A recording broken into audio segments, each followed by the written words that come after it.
Breaking news this Tuesday night, a landmark $40 billion deal rejected. Why Ottawa's compensation agreement for Indigenous children harmed by the child welfare system is in jeopardy. They should pay who they legally owe. Roadblocks to reconciliation. I can't accept this gift. 2 police officers failed to attend an apology ceremony after wrongfully arresting an Indigenous man and his granddaughter. On their way home, the Canadian women released from an ISIS detention camp in Syria.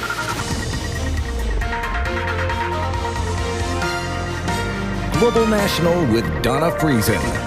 Good evening and thanks for joining us. We begin with news about a landmark child welfare agreement that is now far from a done deal. It involves a $40 billion compensation plan for Indigenous children and families. When the federal government announced it in January, it was called historic. Now the Canadian Human Rights Tribunal has rejected it, saying the deal leaves some children and families out. The agreement set aside $20 billion to compensate young people harmed by Canada's discriminatory child welfare system and $20 billion to reform that system that tore Indigenous children from their communities for decades. Our Heather Yourex-West is following the developments. Heather, bring us up to speed. Donna, the Canadian Human Rights Tribunal has asked all parties to try again, rejecting this proposed settlement because it doesn't do what Ottawa had been ordered to do in previous rulings, which was to pay every Indigenous child and family harmed by Canada's on-reserve child welfare system a minimum of $40,000 in compensation. The settlement between Ottawa and the Assembly of First Nation was to be the largest in Canadian history, covering children and families on reserve or in the Yukon who were discriminated against from 1991 on. The compensation for each child or family could have gone higher as well, depending on the severity of harms experienced. When we looked at the small print, we realized that there's large numbers of children who would go from $40,000 to zero, and there are others for whom their compensation would be uncertain. So we didn't think that was right because this is the victim's money. It's only theirs. No one has a right to give that away. There's disappointment. This was a compensation plan designed by First Nations people for First Nations people in a culturally specific way. My commitment to those partners is that we'll be with them for the long haul to get to an agreement. Cindy Woodhouse, the AFN's Manitoba Regional Chief, is questioning whether the Human Rights Tribunal considered the major implications of this decision, calling the rejection a decision so devastating to so many people today and for First Nations and Canadians who want to have a better system. This rejection means Ottawa is now heading back to court, continuing a legal battle with the First Nations Family and Caring Society over compensation that first started back in 2007. Donna? All right, Heather Yourex-West in Calgary tonight. Thank you. There is deep disappointment in a British Columbia Indigenous community tonight. 2 Vancouver police officers did not show up at a traditional apology ceremony they were invited to by the Heiltsuk First Nation. Instead, the event became a way to honor Maxwell Johnson and his granddaughter, who were wrongly accused of fraud and arrested 3 years ago while trying to open a bank account. 2 chairs were left empty in the front row where the officers were expected to be. The apology ceremony was part of a settlement agreement between Johnson and the Vancouver Police Board. Vancouver's police chief was there. He has denied there is systemic racism in the force. Heiltsuk Hereditary Chief Frank Brown questioned that. The racism is being sheltered and condoned if you don't hold individuals accountable. Neetu Garcha is in the Heiltsuk Nation tonight. Neetu. Donna, it was meant to be a night of healing and moving forward, but instead it was referred to by the nation's leadership as a missed opportunity to start reconciliation. Inside what Heiltsuk Nation calls the Big House, featuring art from the highly respected man who was wrongfully arrested along with his then 12-year-old granddaughter in 2019, are executive members of the Vancouver Police Department and the Police Board. It's been very traumatizing the last 3 years. But the arresting officers didn't show up despite multiple invitations and a discipline decision against them, ordering them to apologize. We're really disheartened that the 2 constables didn't arrive and come with you here today. The board does apologize for the lasting pain and trauma. What was a carefully planned apology ceremony turned into an uplifting ceremony for the family of Maxwell Johnson and Torianne. We all stand in support with you. Travel was not organized by the nation, nor was the flight passenger list. It's unclear why the officers didn't attend, but their absence fueled frustration. I can't accept this gift.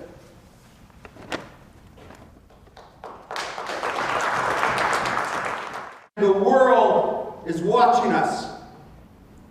How Canada and how a city treats its Indigenous people is going to be a powerful reflection on what we profess to be, a fair and just society. The Vancouver police chief didn't speak at the ceremony. It was a really thoughtful ceremony, and I'm glad that we were here, but I'm not going to be making any statements tonight. And he tried to avoid any public comment. Hereditary Chief Brown rejected the apology and returned the gift. What was your reaction to that?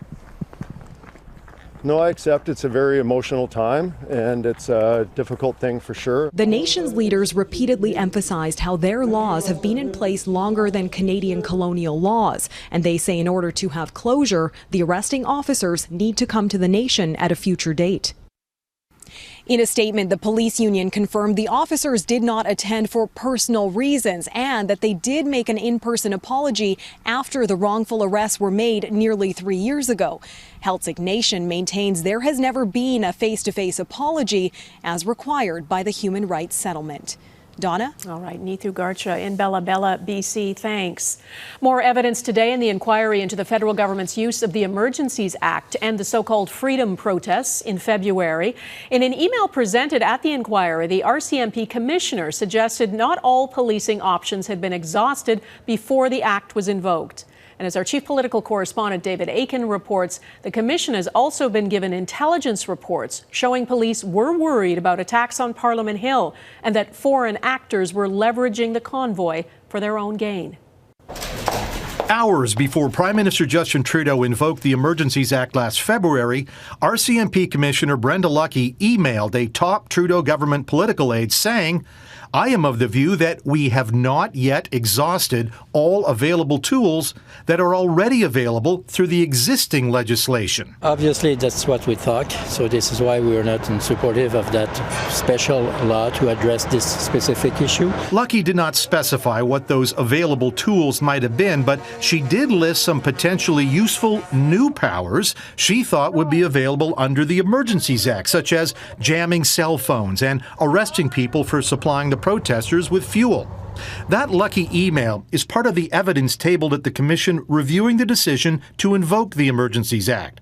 On Tuesday, an Ottawa police officer testified that police at the time were concerned the convoy protest might take a cue from those who attacked the American Capitol on January the 6th. 2021. There was a lot of references that were popping up on social media saying this was going to be their January 6th. And this was I believe this was the same day that we started reaching out to have other public order units from other police services to be in town to support us. And one of the documents now before the Commission is a February 19th intelligence report from the Ontario Provincial Police that indicates that police were worried that, quote, foreign adversaries may be using the convoy to further their own strategic, economic, and political interests. If so, their activities may represent an ongoing threat to national security. And even though that warning about a national security threat from foreign adversaries was in a police intelligence report published 4 days after the Emergencies Act was invoked, it will almost certainly be cited by the Trudeau government as one of the factors that led it to make that emergency declaration. Donna. Okay, David Akin on that inquiry in Ottawa. Thanks. 2 Canadian women and 2 children who have been in a camp for ISIS detainees in Syria for more than 3 years are believed to be returning to Canada tonight. Sources say one of the women is British Columbia native Kimberly Pullman, who Global News spoke to at the camp in 2019. Our Ottawa Bureau Chief Mercedes Stevenson is following this developing story for us. Mercedes. Well, Donna, this is a remarkable first tonight. It's the first time the Canadian government has actually intervened to bring an ISIS bride home. Before, they had said if people were able to get back to the border, they had a right to re-enter the country, and they would perhaps, under certain circumstances, help to provide documentation. But Global News can report tonight that this was actually facilitated by Foreign Affairs and the Government of Canada with the help of U.S. assets, and that was to extract Kimberly Pullman, a BC woman who had been in a detention camp in northeast Syria for 3 years to come home. She was believed to be seriously ill. In fact, before she even left Canada, she was put on permanent disability at the recommendation of a psychiatrist. Along with her is another Canadian woman from Quebec and her 2 children. Pullman qualified for something called extraordinary assistance, and it's described in a letter that we have obtained from the federal court. It talks about how ill she is, and that is one of the exemptions the Government of Canada will make to bringing home someone who left Canada to participate in ISIS, or in this case of these 2 women, to marry someone from ISIS. It does not look that this is necessarily a new stage for the Canadian government, but there's lots of questions about that. We asked Marco Mendicino about it today. He's the Minister of Public Safety. Here's what he had to say. Supporting a terrorist group, whether here or abroad, is a serious criminal offense, and those who engage in that kind of activity will face the full force of the law. And with regards to the types of cases that you're talking about, of course, our number one concern will always be the safety and security of Canadians. The Canadian government has been reluctant to bring the more than 12 Canadians home from detention camps in Syria, owing to concerns about whether or not they can charge them under Canadian law. It's unclear whether Kimberly Pullman and the other woman with her will face those charges when they return to Canada, which is expected to be tonight. Donna? More to come on that story. Mercedes Stevenson in Ottawa, thank you.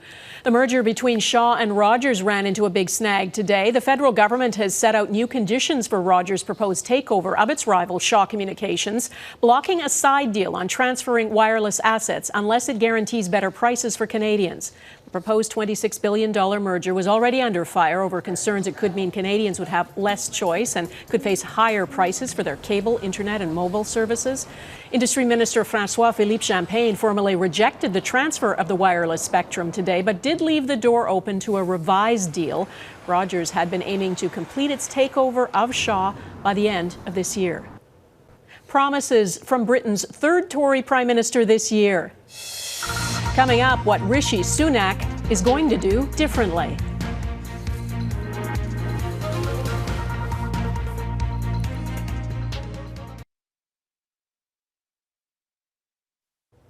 There is a new Conservative leader in charge of the UK. Rishi Sunak today officially became Britain's 3rd Prime Minister in 2 months after the brief, chaotic tenure of Liz Truss.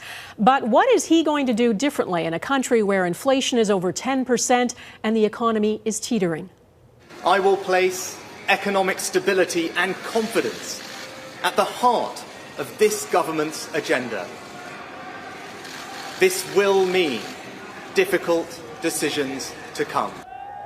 Sunak promises to restore trust and rebuild confidence. Voters, though, have heard that before. As Eric Sorensen reports, he must dig his party and his country out of a deep hole. First, the formalities for Britain's shortest tenured Prime Minister in history. Thank you. Liz Truss bid farewell, then offered her resignation at Buckingham Palace. And soon after, Rishi Sunak arrived, invited by King Charles to form the UK's next government. For the 5th Conservative Prime Minister in 6 years, it was important to project stability within his party and for a country deeply in debt and grappling with 10% inflation. Right now, our country is facing a profound economic crisis. Many are watching Jeremy Hunt, the Minister for Finance, faces tough decisions whether to increase taxes and cut spending. The British pound strengthened today, which is a good start for Sunak. He needs to build confidence. He's got a hell of an agenda required to fix the problems of the UK. Sunak exudes confidence. He broke through an ethno-cultural ceiling to be the first British Asian Prime Minister. He had the benefit of private schools as a young man, a background in finance, and married into one of India's wealthiest families. Now, the youngest Prime Minister since 1812 has bridges to mend after Boris Johnson and Liz Truss. I have work to do to restore trust after all that has happened. That trust will not come overnight. I think it's the best of a bad bunch in every circumstance. Prime Minister Trudeau issued a statement extending congratulations to Sunak, calling Canada's partnership with the UK one of the strongest relationships between any two countries in the world. For Ottawa, those relationships with Sunak's inner circle matter, starting with the Prime Minister himself, the Chancellor responsible for finance, the Foreign Secretary, the UK Defence Secretary, and at International Trade, Kemi Badenoch. Badenoch will be part of Britain's team negotiating a new free trade deal with this country. Canada has a lot at stake in getting a good British government. And I think that Sunak has the potential to provide that. What the new Prime Minister hopes won't be needed now for a long time is the moving van spotted today behind 10 Downing Street. Eric Sorensen, Global News. Bad news today for American basketball star Brittany Greiner. A Russian court has upheld a 9-year prison sentence for drug possession. The 8-time American WNBA All-Star was convicted in August after customs officials at Moscow airport found vape canisters containing less than a gram of cannabis oil in her luggage. She said she'd packed it inadvertently and pleaded guilty. Greiner could be moved to one of Russia's notorious penal colonies unless the U.S. government is able to negotiate a deal for her release.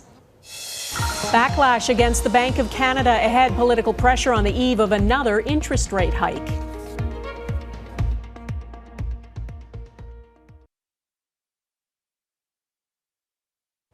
The Bank of Canada is expected to announce another hefty interest rate hike tomorrow in its continued push to bring down soaring inflation across the country. After being at an historic low of 0.25% for nearly 2 years, the key lending rate has been hiked 5 times since March and is now at 3.25%.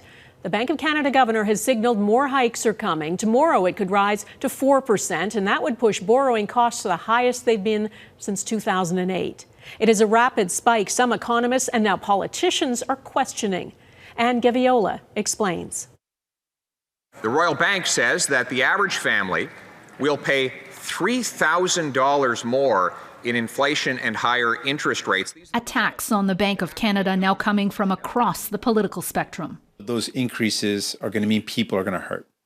And put bluntly, it's going to mean a very likely recession where hundreds of thousands of Canadians are going to lose their jobs. This month, in an exclusive interview with Global News, Central Bank Governor Tiff Macklem explained the need to raise rates. By making borrowing more expensive, people are going to borrow less, spend less, and save more. And that's going to take some of the steam out of inflation. Jagmeet Singh says our central bank should become like the Federal Reserve in the U.S., which has a dual mandate to tame inflation and promote maximum employment. But the national jobless rate is already lower than most have seen in a lifetime. We're looking at labor shortages that we haven't seen in half a century.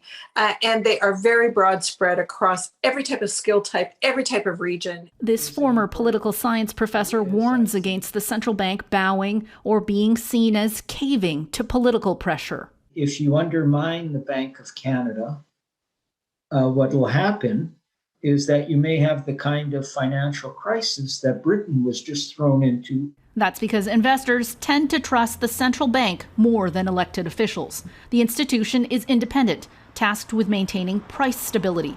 Otherwise, it risks losing investor confidence in our bonds, stock market, and currency.